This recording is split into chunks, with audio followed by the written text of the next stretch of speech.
tardes a todos, a los hermanos que están aquí y buenas tardes a la audiencia en vivo, ¿verdad? Que siempre regularmente, ¿verdad? Ve nuestras clases y en este caso el estudio inductivo sobre el libro de Judas, ¿verdad? Vamos a comenzar en esta tarde y vamos a orar para que el Señor, ¿verdad?, nos dirija en cada una de las cosas que vamos a hacer. Voluntario o voluntaria que quiera llevarnos en oración en esta tarde. Vamos a ver. Vamos a ver. ¿Quién de allá? ¿Quién de allá? ¿Quién de acá? ¿Por allá? Muy bien. Elías, ¿verdad? Señor Padre, gracias por este momento, gracias por este día, Señor, gracias porque permitiste llegar, permite a los otros hermanos llegar a tiempo, Señor, para estar unánime, Señor, a escuchar y aprender de tu palabra. Pedimos tu presencia, tu Espíritu Santo esté en nosotros, que tu palabra penetre y haga, y el propósito por el cual, Señor, fue escrita e inspirada, llegue a nuestro corazón y cambie nuestras vidas. Bendice al pastor, dale mucha sabiduría y con toda palabra en su boca, Señor. En el nombre de Cristo Jesús. Amén. Amén. Le decimos también a las personas que nos escuchan a través de Facebook Live que puede pedir, si tienen motivo de oración, que nos los haga saber a través de la página, pues y al final pues podemos orar por cada una de esas peticiones. Bien, ya hemos comenzado por allí básicamente la transmisión. Bien, vamos a cantar algo. Amén. Cantamos, nos animamos. Este es el día, ¿verdad?, que hizo el Señor, día de alegría, día de gozo. Este es el día que hizo el Señor, día de alegría y de gozo. Este es el día que hizo el Señor. Otra vez, a ver. Este es el día que hizo el Señor, día de alegría y de gozo, Este es el día que hizo el Señor, día de alegría y de gozo. Este es el día que hizo el Señor. Te alabamos y te bendecimos, Señor, y te damos toda gloria en esta hora. Te bendecimos, Señor, solo a ti damos gloria, porque tú eres bueno y para siempre es tu misericordia. Amén. Amén. Bien, vamos a continuar en esta hora con esto por aquí, como que comenzó por ahí apagadito. Vamos a comenzar en esta hora ya también a hablar de qué son los temas, en este caso, ¿verdad?, en la epístola de Judas, cuáles son temas principales, cuáles son temas secundarios, las imágenes que a veces aparecen, que si metáforas, si personificación, que si no dominamos eso no hay problema, pero si por un lado lo sabemos, pues podemos ir directamente al texto y cuando comparamos una cosa con otra, nos damos cuenta que es un grado, ¿verdad? Son tipos de grados comparativos, o cuando aparece, como va a aparecer en esta epístola, personajes que se mencionan en el Antiguo Testamento, ¿ves? Y a eso se le llama intertextualidad, para los amigos que nos escuchan, ¿verdad? La palabrita no es tan importante, pero una de las cosas que sabemos, y eso es bien importante, que Jonás existió, ¿bien? Y usted dirá, bueno, pues obvio que existió. Bueno, para nosotros es obvio, porque creemos tal como lo dice la Escritura. Pero hay gente que dice que el libro de Jonás es una interpolación. ¿Qué es eso? Pues que cogieron ahí un cuentito babilónico de los sumerios, etcétera, lo cambiaron, lo pusieron aquí, lo añadieron y ya. Imposible. Por ejemplo, Jesús cita a Jonás, se cita al profeta Isaías, los que tuvieron el Espíritu del Señor está sobre mí, ¿verdad? Claro, esas palabras obviamente también de Isaías se cumplen en la persona de Jesús, ¿verdad? En el Mesías, Mesías significa ungido, ¿verdad? Como la palabra Cristo en griego significa también ungido. Siempre me ven y que usted, tal vez algunos amigos míos no van a estar de acuerdo con esto, pero es la realidad. ¿Verdad? Que ya están siempre por ahí. Macabeo, primera y segunda de Macabeo. Lo leemos históricamente, son muy interesantes y contiene, lo compré, no me dio con comprarlo, Apocalipsis de María, escrito por María, y entonces otros libros más. ¿Por qué menciono esto? Bueno, porque hay libros que aunque no sean canónicos, tienen ciertas cosas que aparecen allí, y sobre todo de la existencia de Enoch, que Enoch no es ni interpolado, ni que alguien se lo inventó, etcétera. Es una persona de la vida real, como usted y como yo. Bien, observe otra cosa, porque vamos a seguir el estudio, que yo no le llamo personaje, yo le digo, vamos a estudiar de la vida real. Ahora, ¿qué cosas mencionamos? Grosso modo, en general, ¿qué cosas mencionamos? Vamos a ver, que vemos en esta epístola tan pequeña, porque es pequeñísima, que nos podemos ahorita sentar y la leemos de un tirón, ¿cierto? La leemos de un tirón más. Que él se afirma como un doulos, ¿verdad? Él decía que es un doulos, ¿verdad? Judas, siervo de Jesucristo, mírelo allí, y hermano de Jacobo, a los llamados santificados en Dios Padre. Entonces, algo bien interesante, porque hay otro hermano, o medio hermano, debo decir, ese, digamos, inmenso poder de la resurrección de Cristo que caló en la vida hasta en los familiares de Jesús. Y esto nos hace indicar algo bien importante que mencionamos la semana pasada. El que alguien sea genéticamente compatible con nosotros, es decir, que sea familia, genéticamente hablando, no siempre la familia está de acuerdo. No, hay familias que se pelean entre uno y otro y se agajan, y cuando llegan herencias se levantaron. Mira, eso es muy importante, lo que está señalando, y cuando la Biblia habla del poder de la resurrección, una de las cosas físicas que trajo precisamente fue el seminario. Jesús es real. Y hay historiadores que habían consignado históricamente la existencia de Jesús, ¿verdad? Entonces, todo esto que Judas está escribiendo aquí, dirigido por el Espíritu Santo, está afirmando una de los moabitas, ¿verdad? Entonces, ¿qué pasa? Ahí se tratan de intercambiar, por ejemplo, los papeles. Ahí ya tiene a Balaam, tiene Enoch. ¿Qué dice la Biblia, por ejemplo, en Génesis de Enoch? De lo que sabemos que Dios se lo llevó, ¿cierto? Y que dice que caminó con Dios. Pero mire qué interesante que vuelve a aparecer pues nuevamente acá como persona, ¿verdad? No como personaje, como persona. Y ese tipo de cosas nos interesa. Vamos un momento antes de ir al pequeño documental que vamos a ver hoy, ¿verdad? Vamos a ver estos versículos, Judas, del 1 al 2. Judas, siervo de Jesucristo, ya habíamos dicho que es doulos, ¿verdad? Doulo en griego es esclavo, y hermano de Jacobo, a los llamados santificados en Dios Padre y guardados en Jesucristo, ¿verdad? Hay tres verbos allí que habíamos señalado. ¿Cuáles son? Llamar.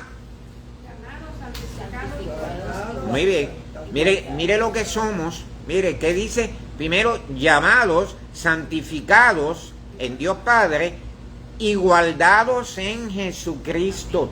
Porque eso es importante, porque todo eso, sobre todo guardado, tiene que ver también con la afirmación. Estamos acá en este, mire, básicamente en esta, para acá, para los amigos, en esta primera parte de aquí. Esto de guardado tiene que ver con seguridad de salvación, ¿cierto?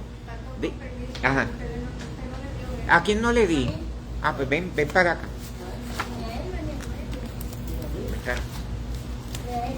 Pues tienen que disciplinarme ustedes. Porque llegamos. Mira por aquí, toma por aquí. ¿Quiénes son? Yo tengo el mío, yo pero eso. Pues mira por ahí. Eso no era. Aquí. Gloria, yo le di. No, Gloria. ¿Quién más falta? ¿Quién no tiene? Ya toda esta gente. Mariano. ¿Quién no tiene? Noelia. Noelia, por allá. Por acá estoy yo. Y Elba. Y Elba no tiene, ¿verdad? Elba, te quiere ver si no. Mira, yo tengo aquí un montón. Pues dale que son míos. ¿Y por qué aquí hay? Sí, porque se pegaron. ¿Quién no tiene? ¿Quién no tiene? De allá. Dámele. Papote, hazme un favor, dámele a él. Luis. Luis tiene. Es que están pegaditos, se pegaron. Ok. A los amigos les vamos a decir, a los que están allá, me refiero allá en el Facebook Live, que vamos a ver si podemos colocar este material para que la gente pues lo pueda tener también, que es del estudio inductivo, ¿verdad? Como lo estábamos haciendo la otra vez. Si Jimena luego nos escucha, Jimena, gracias. Jimena, ¿verdad? Siempre nos insertaba todo el material y luego pues lo queremos insertar de esa manera. Se trata de este estudio, ¿verdad? Estudio inductivo de Judas, ¿ok? Ok, ¿qué somos? Vamos a la afirmación o a seguridad de salvación. Obviamente somos llamados, mire esto, usted y yo no nos llamamos, y yo siempre le hago hincapié a esto, amén. A nosotros nos llamaron, por eso es que en muchas ocasiones se habla de la palabra escogido, predestinado, elegido, según la presencia de Dios, ¿ves? Porque ahí no me dio que yo realmente quisiera al Señor porque estábamos muertos en delitos y pecados. Él nos eligió y lo hizo de pura gracia. Ahora, mire esta palabra tan cautivadora, además de llamado, habíamos dicho santificado, santificados por lo que hizo Cristo en la cruz, pero con el llamado cada día a ser santo. Y eso tiene que quedar bien claro, porque la gente, por ejemplo, la gente dice, Pablo dice los santificados, pero ¿por qué dice llamados a ser santos? Porque uno de los beneficios de la cruz fue su santificación y también la mía, ¿cierto? Porque esa exposición, pero cada día, para nosotros como cristianos, la santificación es un proceso. ¿Qué significa? Que hasta el día que me cremen, porque ahora creman por si acaso, o al día que echen el terrón de tierra, la cual es la realidad, hasta ese último día vamos a estar en ese proceso de santificación. Luis, por allá. Esas palabras son totalmente intencionales. Sí. Eso es un decir. Estamos diciendo precisamente que una de las cosas que nos llama la atención es que Judas, siendo hermano de Cristo o de Jesús, no lo menciona aquí. Fíjese qué interesante, que él dice, siervo de Jesucristo. Va observando.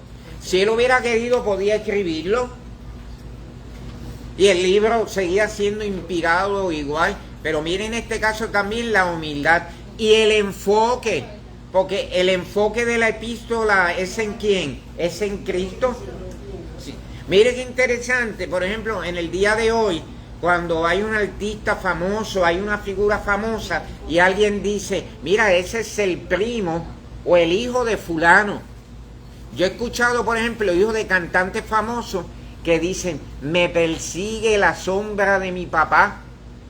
¿Sabe? Lo que significa es que haga lo que haga, es el hijo de fulano, aunque cante bien, aunque haga, etcétera. Fíjese, lo interesante en este caso es que Judas pudo haber mencionado a Jesús, pero Judas realmente se siente esclavo de Jesucristo. Es como, ¿recuerdan el Magnificat de María?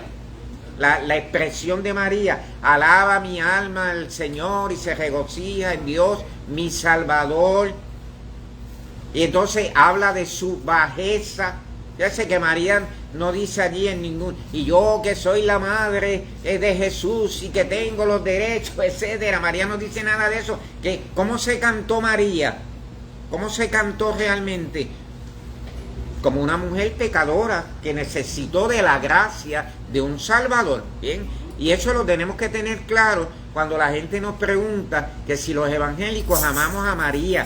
Nosotros, para usar una palabra que hoy usan mucho los muchachos, mega amamos a María. La amamos muchísimo. la respetamos, porque fue el vaso que fue utilizado, ¿verdad?, desde la antigüedad para traer al Salvador, al Señor. Y nosotros decimos lo que dice María, que Él es el Salvador, que Él es el Señor, ¿verdad?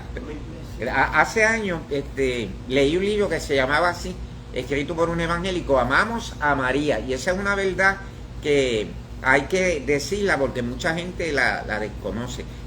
Amamos a María, y siempre decimos que ojalá y muchas personas, ¿verdad?, imitaran el ejemplo de María, ese ejemplo de santidad, de entrega y de reconocimiento del Señor, que aunque carga en el vientre, ¿verdad?, a Jesús, no se afirma o se declara como una diosa de la mitología, no es ni Afrodita, ni Atena, ni aquella, ni la otra, es simplemente que una mortal que es utilizada para que en su vientre llegara el Salvador del mundo, sin mediación de un padre genético. Por eso es que mire, que estamos diciendo que Judas es medio hermano de Jesús, ¿verdad? Aunque quiero aclarar también ese término, porque cuando hablamos medio hermano de Jesús, lo estamos diciendo en el plano genético, ¿cierto? Porque a veces si uno tiene un hermano que es de padre o es de madre, no me voy a pasar todo el tiempo diciendo, este es mi hermano, la mitad, mi medio hermano. Porque si es hermano, es que es hermano y punto. Pero eso lo tenemos que destacar, ¿verdad?, en el plano genético. Que no son hijos de quien, de José, que no son hijos de, que Jesús, perdón, no es hijo de José en el plano genético. ¿Qué hace José realmente? Pues lo protege y acepta definitivamente, ¿verdad?, de que siendo una virgen, esa virgen carga al Salvador del pueblo, Jesús, porque Él salvará a su pueblo de sus pecados. Y eso tiene que quedar bien claro como el agua. Bien, hasta ahí estamos bien. Otra cosa que destaca el libro de Judas son los falsos profetas, ¿verdad?, o los falsos maestros. Ya estamos acostumbrados, por ejemplo, a Pablo, que le dimos bastante fuerte con la epístola a los romanos, y cuando estudiamos, por ejemplo, Filemón, que una de las cosas que siempre Pablo destaca en sus cartas y en sus epístolas son las falsas enseñanzas.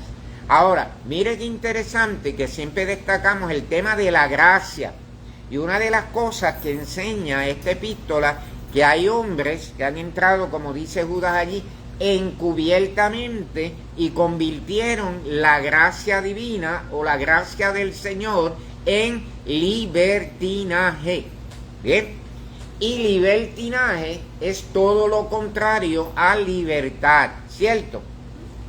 Libertinaje es libertad mal entendida. Yo di un ejemplo jocoso, ¿verdad?, la semana pasada, pero realmente, no sé, eran jocosos, pero son verdades, ¿cierto? Que, por ejemplo, una persona puede abusar, ¿verdad?, conociendo lo que es la gracia del Señor, y tratar de utilizar la gracia para justificar sus pecados, ¿cierto? Bueno, uso droga, pero olvídate, eso no importa, porque de todos modos, pues ya yo fui salvo por gracia.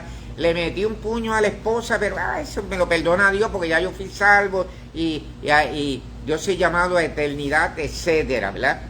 Otras cosas también en las que se puede usar la gracia para tratar de justificar el libertinaje o la mala manera de vivir, y esa es una de las cosas que precisamente Judas va a denunciar aquí. ¿Qué otra cosa? Cuando menciona, por ejemplo, a Sodoma y a Gomorra, que entonces nos damos cuenta que usted busca la historia y fueron dos ciudades del ayer. Y de hecho, cuando busca en la arqueología, usted se va a dar cuenta de que los mismos estudiosos nos dicen lo que pasó con las ciudades que desaparecieron, ¿verdad? O cuando quedan ruinas de esas ciudades, como Pompeya, que esa no la menciona la Biblia, ¿verdad?, pero fue sepultada por el volcán Vesubio. ¿Dónde puede encontrarlo? Pues uno va a la historia y se va a dar cuenta que esto no es un cuento de la Biblia. Entonces, en eso es bien importante que usemos lo que se llama defensa de la fe, que es lo que llaman apologética. Si no te acuerdas de la palabra, olvídate. Pero apologética lo que significa es, ¿verdad?, contender ardientemente por la fe. Y cuando hablo de contender, es que si alguien viene donde mí, pues le puedo presentar unos argumentos bíblicos sin tener necesidad de ofender a la persona, ¿cierto? O de insultar a la persona. Porque una cosa es que tenemos que respetar lo que crean las personas, independientemente de que nosotros no estemos de acuerdo con lo que diga la persona, ¿bien? Y eso pues tenemos que saberlo. Pues se llama apologética, ¿verdad?, que es defender la fe. Alguien tal vez dirá, y por allá tal vez, pero la fe no se necesita defender, porque a Jesús no hay nadie que lo defienda. Bueno, pero lo que pasa es que la misma palabra lo enseña, y aún Pablo lo enseña, que ante las herejías, las falsas enseñanzas, que había que hacer, pronunciarse, ¿cierto? Recuerda Pablo con los Gálatas, que los Gálatas empiezan allá a guardar que si el sabbat, aquello, lo otro, no sé si tocaban el shofar, no lo tocaban, pero se volvieron básicamente judíos. ¿Y qué tiene que decir el apóstol Pablo? Estos cayeron de la gracia. Pablo no dijo que perdieron la salvación, dijeron cayeron de la gracia. Lo que está diciendo es, conocieron la gracia, pero obviamente cayeron de ella. ¿Por qué? Porque entonces ahora quieren ser los más judíos. Quiero ver si me entienden. El cristiano es cristiano, no es judío. Amén. Te dirá, porque él se acercó a decirlo para allá. Porque hoy día a veces pues pretendemos ser judíos. Dios no nos llamó a ser judíos. Jesús vino, amén, como judío, en un cuerpo judío, pero somos cristianos, amén. Amamos al pueblo judío. Nosotros oramos por Jerusalén, ¿cierto? Por el pueblo de Israel, pero reconocemos que somos creyentes en Cristo, y eso es lo que nos define, ¿verdad? Que somos monoteístas como los judíos, lo somos, amén, pero hay unas cosas que nos distinguen, y una de ellas es que, a diferencia del llamado judío ortodoxo, ¿verdad?, entre comillas, que todavía están esperando el Mesías o piensan que el Mesías está por algún lugar, ya para nosotros llegó el Mesías, ¿verdad? Esa primera venida de Cristo fue real, y eso hay que saber distinguirlo. ¿Estamos de acuerdo? Amén. Bueno, pues vamos a hacer un pequeño receso, pero es para ver una peliculita por ahí, una peliculita, ponle un corto documental o algo por ahí, por el estilo. Quiero ver para si alguien lo está viendo desde por allá. Saludos si alguien nos ve desde por acá o allá, no sé quiénes estén por allí viendo. A poco nos avisa por ahí.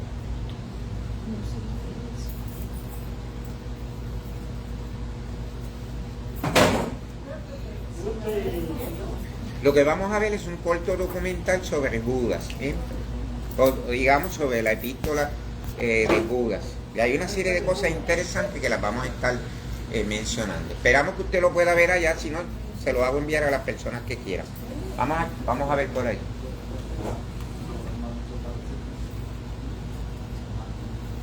Esto es básicamente un resumen. Le estoy hablando por aquí, ¿verdad? La pantalla está allá, ¿verdad? Directo. Bueno, pues esto es básicamente... La casa de Judas. Ahí está. Precisamente Judá, de acuerdo con la pronunciación de su nombre tanto en griego como en hebreo. Judá era uno de los 4 hermanos de Jesús que se mencionan en los evangelios.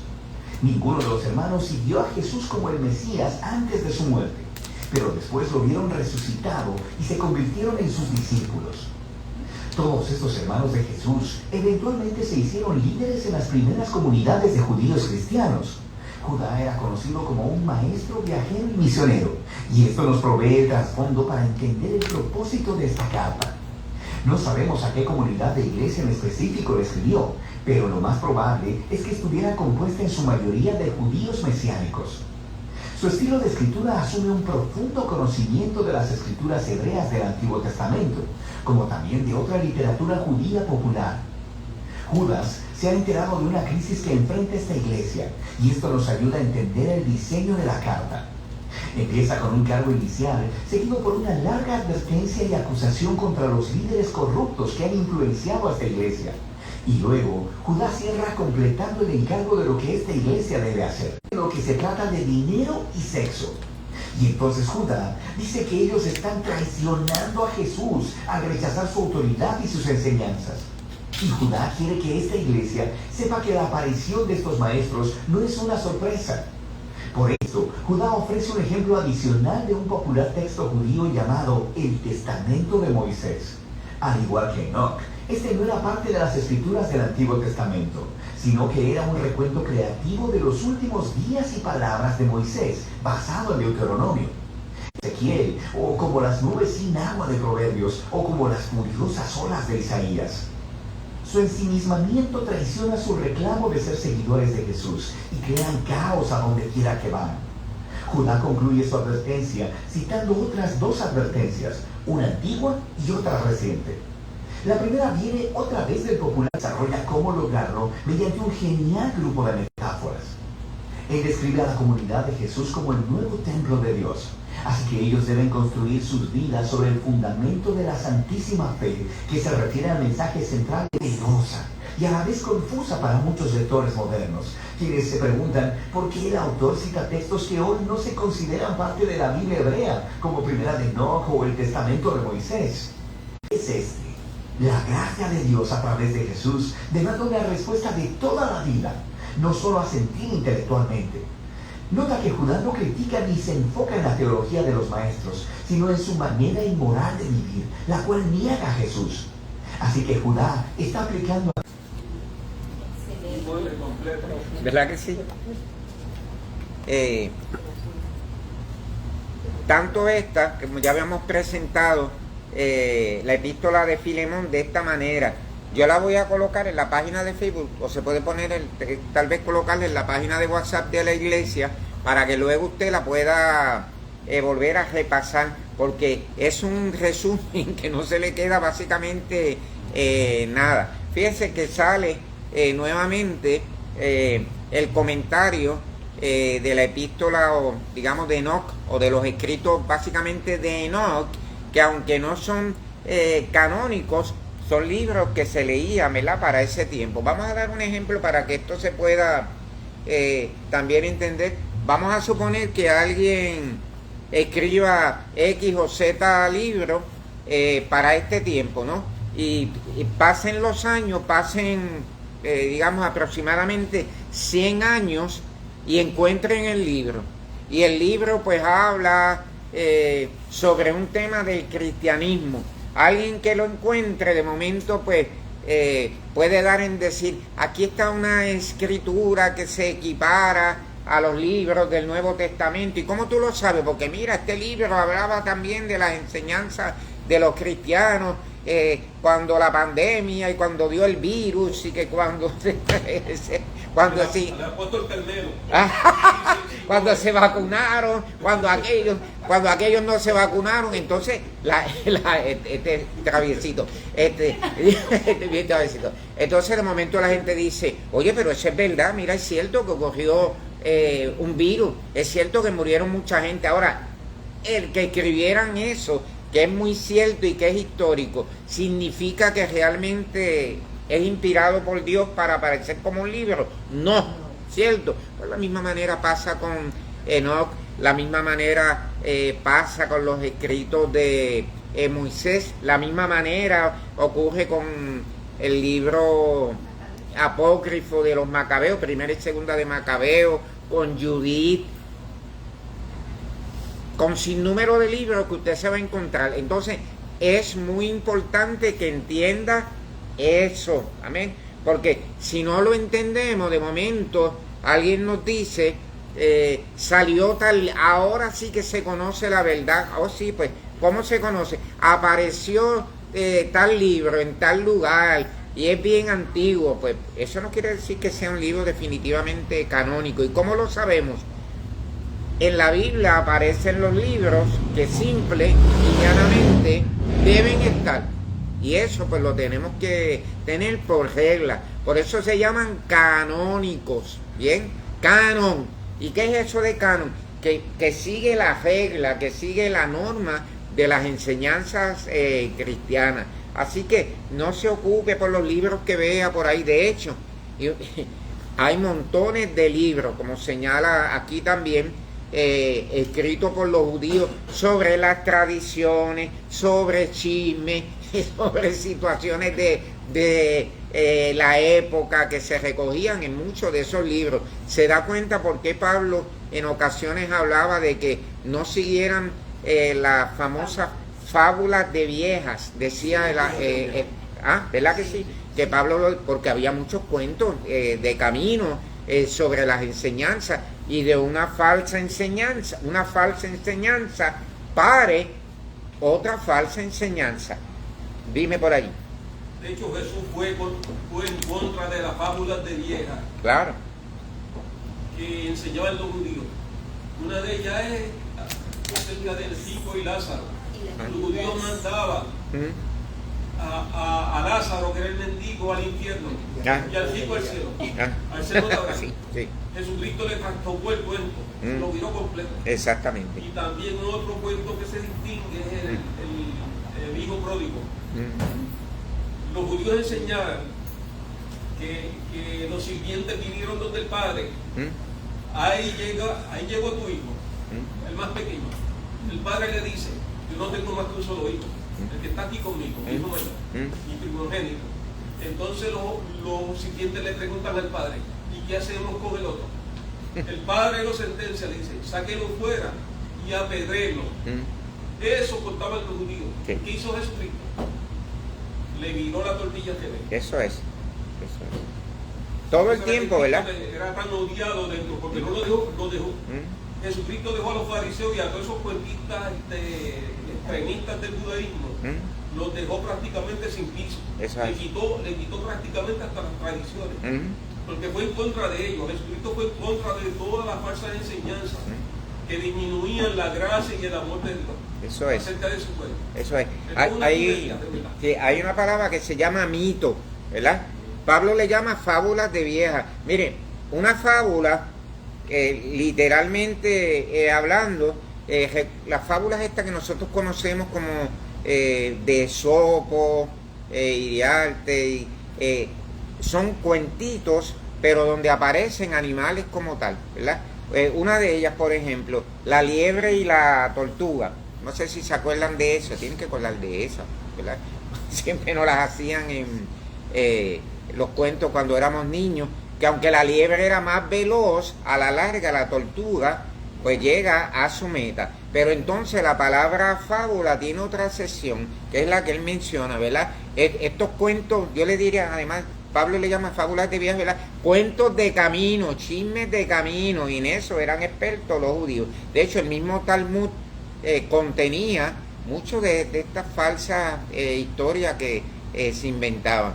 Y si alguien tenía esa inventiva, era como tal el pueblo judío. Y Jesús viene definitivamente, no solamente a deshacer las obras del diablo o del enemigo, sino a deshacer todo ese andamiaje religioso que hizo tanto daño al pueblo. Bien, así que eso es bien importante. Muchachos, tenemos un montón de tiempo todavía. Vamos entonces a Judas allí. Vamos al versículo 3 al 4. ¿Quién lee por aquí? Vamos a ver. Amados, por la gran solicitud que tenía de escribiros acerca de nuestra común salvación, me ha sido necesario escribiros exhortándoos que contendáis ardientemente por la fe que ha sido una vez dada a los santos, porque algunos hombres han entrado encubiertamente, los que desde antes habían sido destinados para esta condenación, hombres impíos que convierten en libertinaje la gracia de nuestro Dios y niegan a Dios el único soberano y a nuestro Señor Jesucristo. Puedes seguir leyendo, a ver si la podemos leer de un tirón, ¿sí? Y después entonces comenzamos. Mas quiero recordaros, ya que una vez lo habéis sabido, que el Señor, habiendo salvado al pueblo, sacándolo de Egipto, después destruyó a los que no creyeron, y a los ángeles que no guardaron su dignidad, sino que abandonaron su propia morada, los ha guardado bajo oscuridad en prisiones eternas para el juicio del gran día. Como Sodoma y Gomorra y las ciudades vecinas, las cuales de la misma manera que aquellos, habiendo fornicado e ido en pos de vicios contra naturaleza, fueron puestas por ejemplo, sufriendo el castigo del fuego eterno. Continúa leyendo lo que nos queda por allí.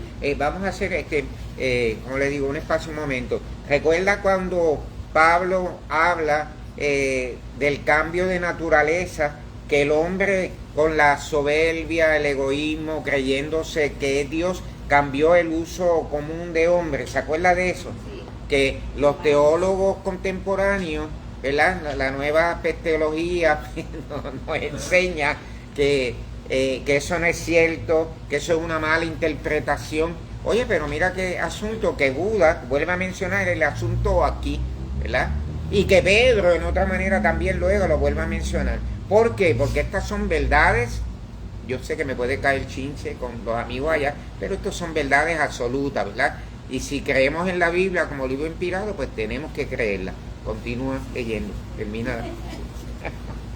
No obstante, de la misma manera también estos soñadores mancillan la carne, rechazan la autoridad y blasfeman de las potestades superiores. Pero cuando el arcángel Miguel contendía con el diablo, disputando con él por el cuerpo de Moisés, no se atrevió a proferir juicio de maldición contra él, sino que dijo: el Señor te reprenda. Pero estos blasfeman de cuantas cosas no conocen, y en las que por naturaleza conocen se corrompen como animales irracionales. Ay de ellos, porque han seguido el camino de Caín y se lanzaron por lucro en el error de Balaam y perecieron en la contradicción de Coré. Estos son manchas en vuestros ágapes, que comiendo impúdicamente con vosotros se apacientan a sí mismos, nubes sin agua, llevadas de acá para allá por los vientos, árboles otoñales sin fruto, 2 veces muertos y desarraigados, fieras ondas del mar, que espuman su propia vergüenza, estrellas errantes, para las cuales está reservada eternamente la oscuridad de las tinieblas. De estos también profetizó Enoc, séptimo desde Adán, diciendo: he aquí vino el Señor con sus santas decenas de millares, para hacer juicio contra todos, y dejar convictos a todos los impíos de todas sus obras impías que han hecho impíamente, y de todas las cosas duras que los pecadores impíos han hablado contra él. Estos son murmuradores, querellosos, que andan según sus propios deseos, cuya boca habla cosas infladas, adulando a las personas para sacar provecho. Pero vosotros, amados, tened memoria de las palabras que antes fueron dichas por los apóstoles de nuestro Señor Jesucristo, los que os decían: en el postrer tiempo habrá burladores que andarán según sus malvados deseos. Estos son los que causan divisiones, los sensuales, que no tienen al Espíritu.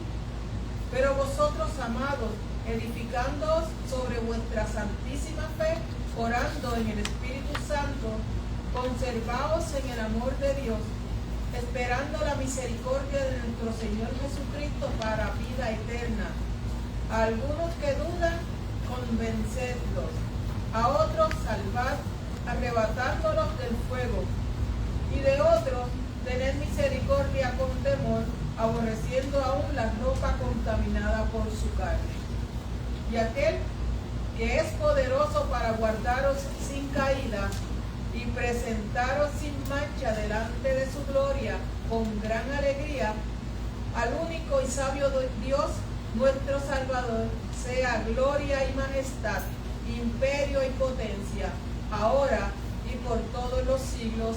Amén. Amén. Nos llama la atención que con tan pocas palabras de ese capítulo pueda decir tanto, ¿cierto? Mire, mencionar gente del Antiguo Testamento, mencionar de los juicios de Dios, ir allá a Génesis, mencionar libros que aunque no son inspirados, pues tienen cierta validez, como decía el documental. Observe Judas, comenzando del 3 al 4, en esta parte: amados, por la gran solicitud que tenía de escribiros acerca de nuestra común salvación. Vamos a ver esa pregunta inductiva, ¿verdad? ¿Qué significa tener una gran solicitud de escribir? Vamos a ver, ¿qué significa eso realmente? Mire cómo lo dice, ¿verdad? Por la gran solicitud que tenía de escribiros, ¿verdad? ¿Cuál es la solicitud? ¿Qué es lo que lo lleva realmente? Que de hecho, pues ya, como hemos leído la epístola, pues sabemos, ¿verdad? ¿Qué es esa solicitud? Vamos a ver. Como decimos nosotros, tenía muchas ganas. Exactamente. Tenía muchas ganas, tenía prisa, ¿verdad? Era bien medular, importante poder escribir o decir esto. Pero ¿qué era? ¿Qué es lo que él quería realmente decir? Bueno, imagínense, me tendría que resumir todo.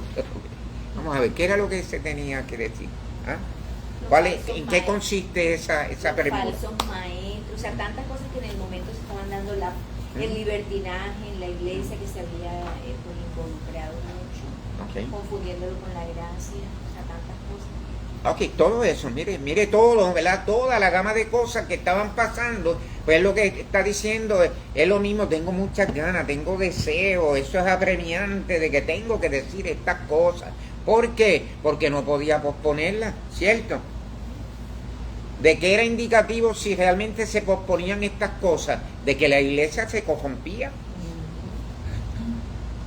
con las falsas enseñanzas. Entonces, mire una de las cosas que estábamos viendo en el documental y que es tan importante, que hacia qué va Judas como tal, a denunciar la liberalidad, si quiere llamarle, o el libertinaje de las personas. Fíjese que más que ir a la parte doctrinal, no nos da tanto detalle, aunque si hay algunos por allí, de esa parte doctrinal, pero sí de la parte moral.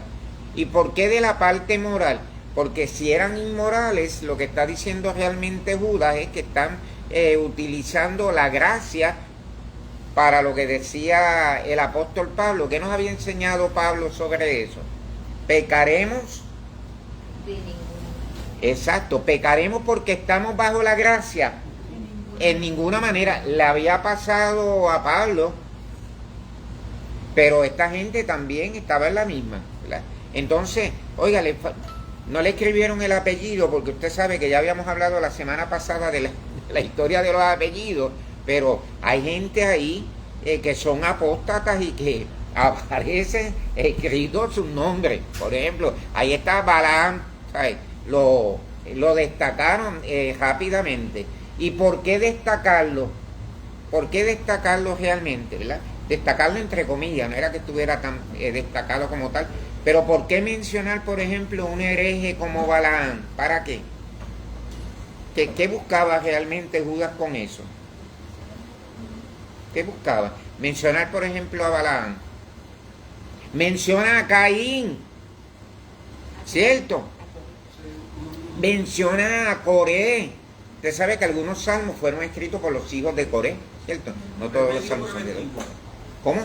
De medio preventivo. Ah, muy bien. Para que se la pusieran, ¿cómo se dice? Dándose de aquí. Claro, de que hay unos ejemplos de personas que fueron corruptas espiritualmente hablando y de que hubo que unas consecuencias, ¿cierto? El pecado, hermano, hermana y cibernéticos hermanos que están allá también, pues trae unas consecuencias. Esa es la realidad. ¿Y qué es pecado sino transgredir la ley de Dios? ¿Y qué es pecado sino, ya teniendo conocimiento de la palabra, irse por encima de Dios, como hizo un tal Caín? Y con esto voy terminando, ¿verdad? Caín, que algunas personas dicen, pero el muchacho no era tan malo, sea, Caín no era tan malo, porque pues él mató a su hermano, pero Moisés también mató el suyo, o sea, mató un egipcio allá y lo escondió bajo la... Pero es que era más que eso, porque, y eso lo vemos la semana que viene, cuando usted va al Nuevo Testamento, dice que Caín, yo no lo digo, lo vemos la semana que viene, que Caín era hijo de ¿quién? Del maligno. ¿Cierto? Y que Judas Iscariote, hoy día nos dirían los nuevos teólogos, no juzgue, no lo juzgue, no simplemente lo que estamos citando allí. Y Judas Iscariote, pues no dice, no hay 12 aquí, eso lo dijo Jesús, no hay 12 aquí y uno es diablo, o sea, así lo dice, o sea, y uno es diablo. Hacen análisis psicológico y se meten con personajes bíblicos, se atreven a decir que el único tipo con iniciativa en el grupo de Jesús era Judas. Ay, imagínate. Pastor, Yo leí eso. otra cosita que ahí me llamó mucho la atención ahorita que estábamos viendo los cómics, que especificaron cuando Caín mata a su hermano, pero él se va a hacer una ciudad aparte. O sea, como quien dice, o sea, se levantan gente con esa inmoralidad, ese pecado. Claro. También por él. Y que Balán no pudo pues conseguir lo que él quería, que era maldecir el pueblo cristiano, pues se fue. Ahí muestra mucha gente que se va de las iglesias y abren, de verdad abren ciertas grupitas. Es decir, que el hombre siempre ha sido el mismo. Siempre. Cuando hablo del hombre, ¿verdad? El hombre y la mujer siempre han sido los mismos bajo diferentes escenarios. Ok, la semana que viene vamos a ver, por favor, si lo pueden anotar por ahí, ¿verdad? O por lo menos que lo tenga en su mente, vamos a trabajar con algunas cosas específicas. ¿Quiénes son los apóstatas, verdad? Vamos a trabajar con cada apóstata, ¿verdad? Que se menciona allí como tal. Busque eso, que eso es bien importante porque ahí nos vamos a detener. Bien, busque, de acuerdo al Antiguo Testamento, donde aparece la situación de Sodoma y Gomorra. Busque eso también, ¿ok? Sodoma y Gomorra. También busque, es mucho, ¿verdad? Pero no. También busque Enoc, donde se cita en el Antiguo Testamento sobre Enoc, ¿verdad? Para ir punto por punto, porque ya tenemos que ir trabajando exhaustivamente. Vaya buscando eso, ¿bien? Mire qué interesante que no se menciona la cuestión de la destrucción de Jerusalén, y eso lo vemos la semana que viene, y hay unas razones específicas, porque uno podría decir, pero ¿por qué no menciona tal cosa, verdad? Bueno, porque hay muchas cosas que serían anacrónicas, que no habían pasado todavía, y eso es normal, ¿bien? Bueno, pues no, la semana que viene pues continuaremos, esto se está poniendo bueno, ¿verdad? Y continúa, bueno, vuelva a leérsela como hicimos hoy, lo hicimos adrede, vuelva a leerla para que vea todo el contenido, que pudiéramos estar un año ahí, no vamos a estar el año por si acaso, ¿verdad? Pero pudiéramos estar fácilmente un año con solamente esta epístola, ¿bien? Oremos. Padre, te damos gracias en esta hora, buena y para siempre es tu misericordia. Gracias por las enseñanzas, por las advertencias, por la amonestación a través de la Santa Escritura. Te damos gracias por lo que estás haciendo en medio de tu pueblo y por lo que tú continuarás haciendo. Nos despedimos de este lugar, jamás de tu presencia, porque sabemos, Señor, que estás con nosotros todos los días hasta el fin. En el nombre de Jesús, amén y amén. Pueblo de Dios dice, amén. Nos vemos el miércoles que viene, Dios mediante.